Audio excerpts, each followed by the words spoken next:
Evet, şehrimiz topyekun ayağa kalkıyor. Gördüğünüz gibi konutlarımızı artık hızlı bir şekilde teslim ediyoruz. İş yerlerimiz bitiyor, iş yerlerimizi teslim ediyoruz. Bir taraftan sosyal donatıları, imalatlarını yapıyoruz. Bir taraftan hızlı bir şekilde yol ve asfaltlama çalışmalarımız ile peyzaj çalışmalarımız devam ediyor. Bir taraftan da şehrin en önemli donatılarından olan ibadethanelerimizi artık hizmete açıyoruz. Şu anda gördüğünüz gibi Söğütlü Camii önündeyiz ve Söğütlü Camii yeni mimarisiyle, yeni yeriyle Malatya'mıza çok büyük bir değer katacak.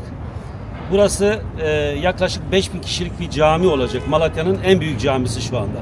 Ama burada Malatya kamuoyuna bir müjdeyi daha vermek istiyorum. Malatya'nın en büyük camisi de inşallah hizmete açılmak üzere projelendiriyoruz. Geçen bildiğiniz gibi çok kıymetli iş insanımız Mahmut Çalık amcamızın cenazesine katıldık vefatı münasebetiyle.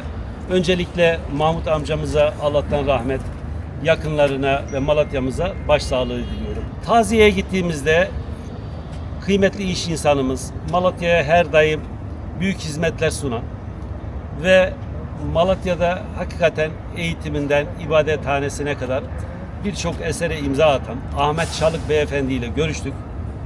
Hepinizin bildiği gibi bizim yaklaşık 2 yıldır üzerinde çalıştığımız bir projemiz daha vardı. Malatya'nın en büyük camisini yapma projemiz. Bu camiyle ilgili epey birkaç noktada plan çalışmalarımız oldu. Sağ olsun Ahmet Çalık Beyefendi bu camiyi kendisinin üstleneceğini, bu caminin kendisi tarafında yapılacağı müjdesini verince ben çok heyecanlandım. Bu vesileyle burada bu Söğütlü Camii önünde Söğütlü Camii ile ilgili çalışmayı yaparken Malatya kamuoyuna da bu müjdeyi vermek istedim.